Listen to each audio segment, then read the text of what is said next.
Hello, everybody. Welcome to this morning's version of the Room Mill. Hope you're all doing okay. We're back with your latest Leeds United news. And today, listen, when you're in the back room, when you've got that intro and you've got that countdown on, it is a long time to be in the back room when you're getting ready to start work for the Echo. So I'm absolutely delighted to be joined this morning by Chris Beasley of the Echo to be speaking about the Willy Gnonto deal. Keep in your comments in the section below. I've mentioned, it being a deal. We don't know about how, formulaic this is. We don't know how advanced it is going to be, but from Chris's standpoint, we can get the blue side of the story, of which with Leeds United, because everything is in-house right now, we get absolutely nothing. So it's good to go to the other side of which. Make sure you like, comment, and subscribe, everybody. We're going to get into some news after Chris leaves us, which is going to be sort of about 5-10 minutes time. But we'll get him in now to speak about Leeds and Everton and this ongoing debacle, Chris, of Willy Gnonto. How are you doing, mate? You all right? I'm good, thank you. You're right, Connor. Not bad, mate. Not bad. Thanks for joining. Yeah, Chris. I mean, we've done bits before, haven't we? It was when I was doing more of the City side, so it felt like the upper hand from my perspective in those days, mate. But now it's the Everton Leeds slant. It's unfortunate that you in this footballing world, it feels like everyone's a selling club, doesn't it, Chris? Apart from the top four. Yeah, I mean, it's interesting. Like, obviously, we're discussing this from a Leeds United point of view, but I mean, it's an issue for everyone. Everton have got this summer. Manchester United, Jared Bramthwaite, 2 bids put in for Jared, rejected way below Everton's valuation. I mean, unfortunately, it's the way of the world, isn't it? Players move on, and as a selling club, you just want it to be on your terms and to get as good a deal as possible for your club. Yeah, you do, mate. 100%. It does feel at the minute, even with the Premier League, when you've seen daft moves like Conor Gallagher being touted around for 50 million quid to Spurs, and we're going to get into not just the homegrown players, but you always see, even as club stature and prestige and tradition and historical factor, like Everton and Aston Villa is on that same level, and now you get an Aston Villa coming in for Andre Onana. I guess we should speak about that, Chris, because it's probably going to fund a bit of what we're going to speak of what the the final conversation is here when it comes to Willy Gnonto. But Everton are set to receive some serious capital, aren't they, and a bit of an injection of cash. Yeah, that's Amadou Onana heading to Aston Villa, we understand, for around 50 million. Now, a year ago, Everton would have probably expected even more for Onana, very highly rated Belgian international. He's just been playing for them in the Euros. And Manchester United actually had a long-standing interest in him. And it was around the time that Moses Caicedo went to Chelsea. You're talking about silly money, 115 million from Brighton Hove Albion. And at the time, Everton were saying they felt Onana was the potential to be just as good, if not better, than Caicedo going forward. Over last season, it didn't quite happen for him. He's one of those players who Evertonians think you can see he's a huge potential. He's clearly very talented, but whether it's his attitude, whether it's Sean Dyche's tactics, whatever, just the fact that he's not playing with as quality players as he is with the Belgium national team, you'd always often felt he could have given more for Everton. So given the financial situation at Everton now, the PSR situation, obviously they had 2 points deductions last season. They've got to be very careful with all of that. He was always going to be the most palatable of Everton's major assets to be sold this summer when it comes to reshaping the squad for what will be the final season at Goodison Park. So on the one hand, 50 million, I mean, there's a few Blues thinking Everton should have got a bit more for him, but it could actually be the most inspired move Everton do all summer, because it allows them to rebuild the squad. And if it means other prize assets, obviously Bramthwaite, and then you've got Dominic Calvert-Lewin's future, which remains unresolved because he's entering the last 12 months of his contract and will be very difficult to replace. It's what the Onana sale can do, and that's why we're here today talking to you with, obviously the possibility of Willy Gnonto. Feels like a long-standing relationship, doesn't it, Chris? Not just with me and yourself, but with Willy Gnonto and Everton. I mean, we've spoken on the channel before, and we've spoken to other people who've, he's always been linked with Serie A moves, but they just don't value him weirdly as high as Leeds have done with him, really. And it seems like the only English club who can trump up that sort of money and is willing to is Everton. I mean, what are the finer details, Chris? I mean, how long have Everton been chasing him now? Has it been real? Have bids been put in? Are they discussing with Leeds right now? Because it appears that he's getting a bit stronger.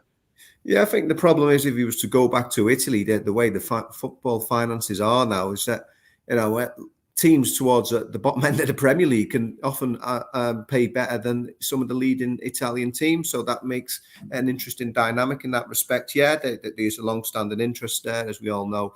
Last season, last summer, Everton wanted to bring him in, but obviously Leeds weren't happy with the money being offered. I'm sure all your viewers know about what happened there and Willy Gnonto, and that situation obviously got resolved in the end.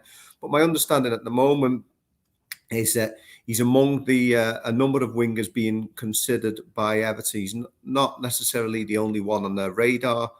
They were hoping to do a deal just over a week ago for Jadon Philogene from Hull City. They understood that the player was keen to come to Everton, and his agent quite infamously appeared on social media, a photograph he'd taken of himself at Everton's training ground. Hot on the heels of doing a similar stunt at Barcelona, of him at Finch Farm, being pictured at Everton's Halewood training complex. But of course, there was a lot of competition for him, even from newly promoted Ipswich Town. Strangely enough, that would have not looked good for Everton. But he's heading back to Aston Villa. Yes, and another one on his way to Villa less than a year after he'd left them in search of first-team football. So they're definitely prioritising a winger, whether that's Gnonto or somebody else. There's other names in the mix. Jesper Lindstrom of Napoli. He's only been in Serie A for a year after playing for Eintracht Frankfurt in Germany. He'd had a disappointing year in Italy, didn't score. So obviously similar to when Dwight McNeil came into Everton from Burnley, having not scored for them. Ended up getting 7 goals in his first year at Everton. And other players as well, people from another player from the Championship, Yasser Asprilla from Watford and Colombia. So I understand Gnonto is one of a number of targets they're looking at. They are assessing other options, but there is a long-standing interest there. And I understand that Leeds are braced for more interest this summer. It's weird how the financial circle really works, doesn't it? Doesn't it, Chris? Because I mean, we were reading not long ago that Everton were almost really pressed for cash, and if sales came in, it was going to go against the books and all this sort of stuff, and balancing this, that, and the other. I mean, what's the clarity on that? Because around Jack Harrison, we were being told that it was one of those things where Everton really couldn't afford the full price, and it was only going to be a loan, and this was the only way they were going to go forward. I mean, how is that landscape now with the blue side of Merseyside? Yeah, it's that strange dynamic we have across football now over the end of the football financial year at the end of June. So the landscape is very different once we get into July from the landscape before the end of June. Before we got to the end of June, Everton were in a position where they wanted to do sales to balance the books, and certainly from a PSR point of view, obviously they sold Lewis Dobbin to Aston Villa. As you get pure profit from homegrown players when it comes to sales, another quirk of the system. And also Ben Godfrey went to Atalanta. So it's a complex situation, and nobody's quite sure whether that's enough to satisfy those PSR requirements. So that's why they were in the position when we were in June, where cash was tight, and the Jack Harrison loan was a prudent move, where they weren't necessarily in a position to spend big money to get Harrison in permanent after what was a relatively successful loan spell last season. I believe he was one of the few ones at Leeds who retained that loan option for a second year. I know there was obviously, all your viewers will know, there was quite a lot of those players 12 months ago, but now Harrison was one of the few who still had that. So it was a prudent move to get him on loan, whereas now we're in July and on to the new football financial year. So the Onana sale will go on this year's books, and hence frees up more cash for them to play with. Yeah, you forget obviously about the Godfrey deal to Atalanta as well. That was done very, very quickly, wasn't it? So it's interesting there, Chris. You mentioned, because you hear from the very famous Twitter journalist that we all sort of refer to nowadays, and it seemed with Gnonto that it's pretty much one of those deals. They get Onana in, and then Everton are gonna go headstrong for Willy Gnonto. But from your perspective, Everton have definitely a short list of players which they're going to consider, not just the Leeds United winger. Yeah, that seems to be the case because, of course, it seems to be a very fluid situation. Again, talking about last month before we turned into July, there's a potential deal on the table where Dominic Calvert-Lewin might be going up to Newcastle United. I know a lot of Evertonians are concerned about how he could be replaced because, it's going to be very difficult for Everton to get a player of his calibre and sort of his pedigree with. But if they sell him for less than his market value, but then I understand there are people at the top of the club who are loath to lose him for nothing in a year's time because he has been offered a new deal and he hasn't signed that. So there was a potential deal, including a part exchange with Yankuba Minter, who was very keen to come to Everton, a similar sort of profile to Gnonto, a young dynamic winger. He'd been on loan at Feyenoord, ironically under the new Liverpool manager Arne Slot last season, done well there. But Newcastle were seemingly desperate to get players off the books before the end of June, again because of that deadline within a window in terms of the football financial year. They were even hawking around their player of the season, Anthony Gordon. So there was a potential swap deal involving Minter and Calvert-Lewin. So it's been evident for a while that Everton are in the market for this sort of profile of player, similar to whether it ends up being Gnonto or somebody else. I mean, Asprey is a similar sort of age and similar sort of background in terms of where he's coming from. I know obviously Gnonto's played Premier League football with Leeds United, but coming out of the Championship now. So seems to be a certain blueprint that they're looking at, and Gnonto's one of the players that fits the bill on that respect. I wonder if it's going to affect Everton's vision really when it comes to Gnonto, Chris. The fact that he's probably not had the greatest season. He's been in and out at Leeds. I mean, you're still paying for potential, aren't you, with the age that he's at? But do you think that'll play a factor on it? And it looks like at the minute that with the 49ers and Leeds having that Red Bull investment, that we are going to be asking for top dollar for a lot of our assets, because I don't think after the Archie Gray sale, Leeds really need to be selling that much. So I think from what we understand anyway, it's going to be sort of like a biggest transfer fee. I mean, what's the fee that's been bandied around, the rumor sort of thing from the Everton side of things?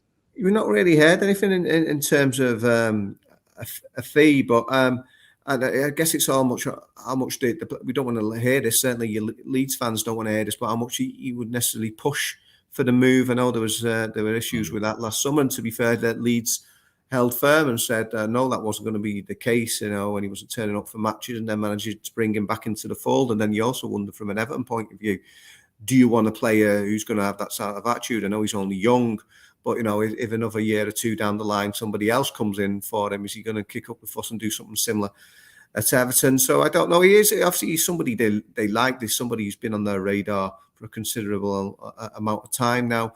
Probably a bit different than the wide men they've already got in McNeil, and your viewers know all about Jack Harrison and what he offers. Gnonto's a bit different still. So it is all about potential and sort of hungry young players who you believe can get better and be developed by Sean Dyche within the system. Yeah, definitely. Well, Chris, before you leave us, mate, do you reckon this will end up getting done, or do you think, from your perspective, they'll obviously it's variables and it depends on Onana, but if Onana is to go, do you think Gnonto's maybe the easiest one to get over the line? Give us your prediction. He's the easiest one. I really wouldn't want to second guess them. I know from maybe because the club have had their fingers burnt a little bit with Philogene. They were quite adamant really with the messages that were sending out with that one, which you don't always do. That they felt he wanted to come with them. They've sort of rolled back a bit with this one and tried to play it down. So I don't know. The music in the club is being cautious. I mean, you talk about where this was broken from. I mean, one of the outlets it came was Paul Joyce from the Times, who's very respected and bit of a doyen within the Merseyside patch in terms of his connection. So I think there's genuine interest there. But I think the key will be a couple of factors, as I said, how much the player himself pushes for it. And like you said, the fee. I mean, Leeds took to their guns last summer and demanded a certain price, and Everton were able to come up with that. Certainly, they will have the boost of the Onana money as that one goes through for 50 million. But it's a case of just how much is that available for funds and how much Everton are willing to spend. Brilliant. Right. Well, Chris, it's been an absolute pleasure, mate. Where can Leeds fans find you? Because I'm sure they're going to be wanting, Yeah, updates on yeah, on Willy Gnonto and Everton and yeah. all this sort of stuff. Where can they find you, mate? On Twitter, which is now X, is at C Beasley Echo. Top man. I really appreciate you coming on, mate. Everybody go follow Chris on there if you want to keep up to date with the latest news regarding Willy Gnonto. I know a lot of you are asking for that. So, Chris, I'll catch you on the other side, mate. I really appreciate you coming on. Cheers, Colin. See you now. Cheers. So there you go, everybody. Yeah, Chris, very, very good when it comes to the Echo. Excellent reporter, one of the good ones. Sometimes it can be quite difficult to find nowadays, but Chris is well connected as well. So I thought I'd get him on today. So interesting news. Phil's only just joined. What have I missed? Well, you've missed the entire interview, Phil, with with Chris Beasley of the Echo.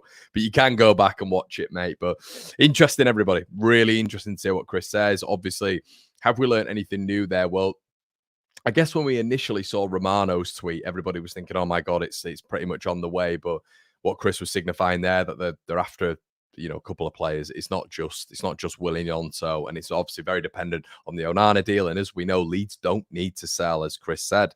He's saying that they couldn't come to an agreement last year, and is that going to be how Leeds price Everton out again? Because they don't need to sell now. Leeds should have more than enough capital. Let me just read you what has been said from Leeds Live this morning.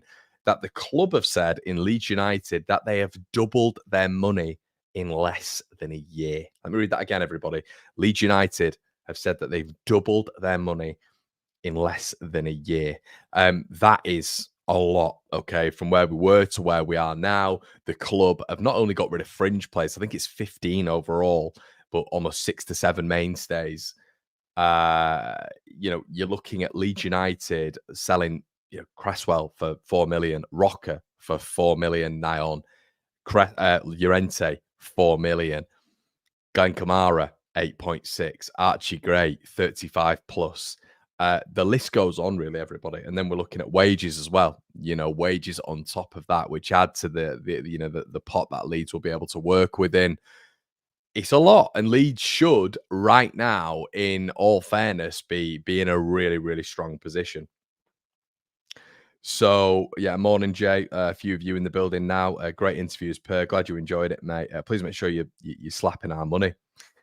Slapping our money. You're slapping the like on the video. Everybody get your comments in the section below as well. Connor, are you referring to the initial club investment? Says Roland Wolf. Connor, what do you mean doubled our money? Balance available cash. From what Leeds Live were reporting, Martin, it feels like it's available cash. Yeah, it doesn't feel like it's how much the club is actually worth, but it has doubled its money in less than a year. What I'll do is I'll share that article. It's by Baron Cross on Leeds Live. I'll share that on Twitter if you want to go follow me on there. Okay, so yeah, I think where everybody's head's at now is Rothwell, and let me specify exactly what I'm talking about there. Rothwell, the situation with him. Is he the answer now to Kamara? We know that he's a midfielder who's going to offer you options in the final third. We know he's got more goals than any of our midfield combined. We know that that's a big factor. He's a runner, which is big as well, which is where Leeds were lacking when it came to Kamara. Gruev's still there. Crew, who we're going to speak about in a minute, is there as an availability. You've also got Aronson, who's come back into the club. But when you do look at the whole four, Leeds do have 4 midfielders. Ampadu's going to be back in there. Ampadu's going to be back in there, isn't he? Rothwell being part of that means that you've got essentially 4 midfielders if you're involving Charlie Crew with that. Is that going to be enough? And is the club going to see that as enough? Are they going to invest in maybe a Jadon Bogle? Maybe if you're looking at Firpo moving on, which it looks very, very likely when it comes to Real Betis, they might get 4 or 5 million quid back for him. Are they going to invest in a left back? And that's going to be it. Are they going to solidify on the right back status and the left back status? And they're going to let Kamara go. Rothwell's going to be his replacement. It's interesting how before all the Kamara murmurs started to really happen, Rothwell was brought in. He was brought in. And a lot of people were maybe signifying that the reason that Rothwell was brought in is sort of a replacement for Archie, a midfielder for a midfielder. But Archie played a lot of last year in defence. So were the club aware of what was going on with Kamara? And they were getting a player in similar to Kamara, not the same, but similar, to almost be his replacement before he left. Now, that's a question I would pose to you guys, because I do maybe look at that and think the club have maybe just got that insurance policy. They know that Rennes are in. They know that they're going to accept the bid because it's around about 10 million euros. We'd heard murmurs maybe just before Rothwell signed about it being a decent fee for Kamara with him being 28 and, that sort of fee for a 28-year-old. But yeah, it's going to be interesting, everyone. I'm not sure we do it. And the reason I'm going to mention that is because we saw yesterday behind closed doors, Leeds United beat Lincoln City 3-0. Peru got 2 and Charlie Crew got another, and by all accounts played pretty well. You do wonder if this is almost an Archie Gray scenario again. Charlie Crew has been spoken about as the next big thing. Harry Gray is obviously a little bit younger and is a striker, but Charlie Crew is within that midfield spectrum. The Welshman has been given a 4-year contract, and you wonder now if Leeds United, the financial rewards again, if they're able to boost Charlie Crew and they're able to look at another fee for a homegrown player next year. That's how the 49ers may look at it, guys. I'm not saying that that's how, Leeds United are going to do that, and that's how we're going to do it. But I do wonder if they're thinking, if we bolster this kid this year, if he's good enough, we'll involve him in first team proceedings. We've got a bit of rotation there when you look at Rothwell, when you look at Gruev, when you look at Ampadu and him. If you look at the midfielders available now, if Charlie's been promoted into that setup, they've got 4 midfielders. And if he's playing a double pivot, which we know Farke probably will, why would you go and get another? Well, I'll tell you why you go and get another, because if you want to be promoted, it's all well and good saying, and I know we were speaking to Dave yesterday, obviously Brownie, and he was saying, look, we'd be the envy of many teams this division when it comes to our squad depth. I think we would right now, but I think we're all aware that the squad is going to change dramatically by the time we play Portsmouth. I think we all know that's going to happen, whether or not it's Gnonto going, which seems likely, whether or not it's Firpo going, which is very likely, Christensen going, who is that backup right back at this moment in time, Max Verber, is he happy with starting the season with Leeds United in 3 weeks' time? I would say not, from previous rumors and him wanting to play at the highest level he can. So that just with those realistic players leaving, which there's been many rumors about the last sort of month, that's 4 leaving. And then we've got the problem potentially of keeping hold of our golden goose, which is Crescencio Summerville. So Kamara, I do believe, needs to replace him. I do believe that. I think Rothwell is a good player. I've not really appreciated the amount of stick he's been getting when he's not even pulled on a Leeds shirt yet. I think he's a really good addition at this level. But with Glenn Kamara, all we get back is goals and assists, goals and assists, goals and assists, goals and assists. Gruev wasn't ever judged on goals and assists. It was pass completion. It was the amount of times that he made a recovery tackle. But Kamara is judged on just goals and assists, goals and assists, goals and assists. If he was just judged on that and he wasn't good enough on those metrics, he'd have been taken out during the season. A defensive midfielder, yeah, they're bonus things. Of course they are. Bonus attributes to be scoring goals and getting assists. But we know a lot of the time, Glenn Kamara was literally just giving the ball to Jorginho Rutter in build-up. And Rutter was getting us through the transition. And it was those 4 up top that were creating everything. And Glenn Kamara would almost just be an additional piece. Now, listen, Glenn Kamara got as many shots away last season as Ian Poveda, who left for Sheffield Wednesday at the very beginning. So should he have got more shots off 100%? But it wasn't his game, and it's never been his game. So let's not pretend that this was ever his game. Let's not judge him on something which I did a lot of last season. But taking a step back and having a look at it now, listen, I wish he'd have shot more. I wish he'd have pulled the trigger and been a little bit more brave in those situations. But it wasn't his game. And, I remember Rangers fans even saying it last season, he's not going to get you a lot of goals. So maybe we should have listened to that a little bit more. But the quality that Glenn Kamara had for Leeds United in the Championship was was superb. I mean, he's I think it was, for an individual, it was the highest win rate Leeds have had in a midfielder in X amount of years. He was part of a winning structure. He was constantly dependable. He was constantly in there. Daniel Farke was picking him week in, week out. He didn't get the flowers that all the rest of us, got, but he was big in big moments. Leicester away,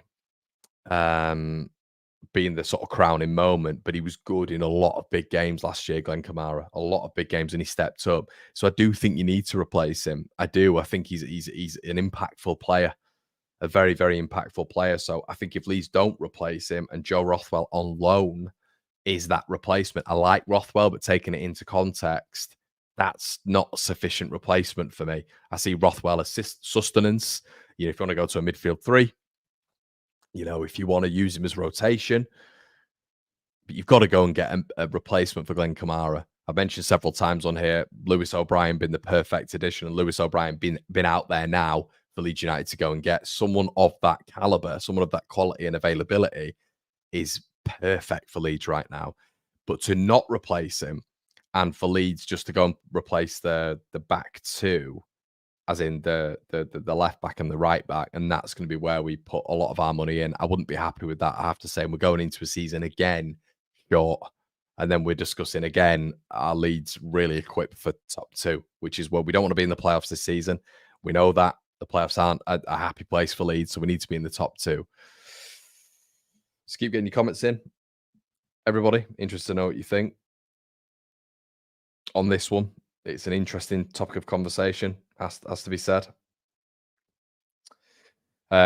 Ethan says, agree Connor Rothwell can't be Kamara's replacement.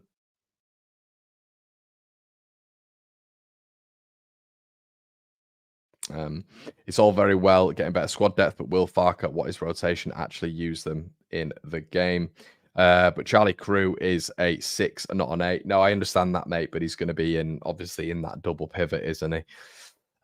So yeah, I think there's a tendency as well for us as fans to just see a youngster and think, oh, he's going to be great, and to put all our faith and sort of adoration in that player, and this is going to be Charlie Crew now. But we've got to look at the realism. I understand Leeds fans love a bit of sentiment, a player coming through, and that's what we're bred from, players coming through and players doing well for Leeds United. But we've got to be realistic here. This will be his first season again. We can't expect him to hit the ground running like Archie did. Anyway, a little bit of an update on Summerville as well. There was discussions yesterday that Rennes are looking at 20 million euros for him. Let me just give you the lowdown on exactly what's going on. Desire Doué, I believe is how they pronounce it, is set to move to PSG for 50 million euros. It's a very Onana Gnonto situation. And this is exactly what I was a little bit worried about when it came to Brighton. I was mentioning, let's say Brighton letting Matoma go to Chelsea for 50 million quid, right? And then Chelsea say, oh, hold on, we need to invest in potentially a left winger. Let's go to Leeds for Somerville.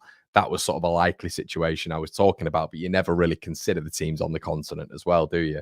So obviously Kamara has gone to Rennes, and this is, it's almost like they're getting us back for fish and chip gate, when they called us fish and chip eaters and we stole Rafinha off them and they didn't like it.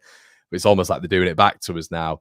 Somerville liked the Instagram post and he screenshotted it of Kamara going to Rennes with a love heart, and a lot of Leeds fans didn't like that. I'm not going to take that too seriously. I have no idea if there's anything behind that, but I don't think there is. But social media nowadays gives you that understanding that there's always something behind it.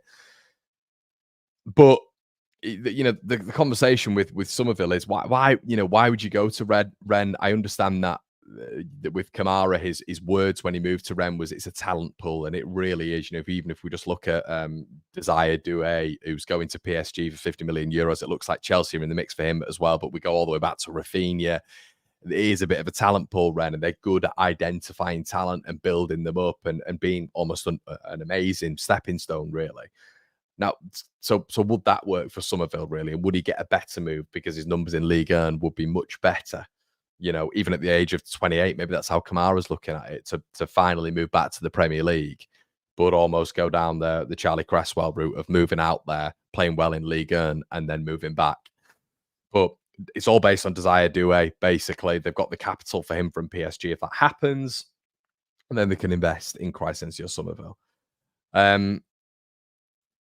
20 million euros feels like it's taken the PISS. And if they were to sell him for Crescencio, if they were to sell Crescencio Summerville for 20 million euros, which is probably around 17 million quid, listen, that price is a non-starter for me. I think the 49ers would want double that.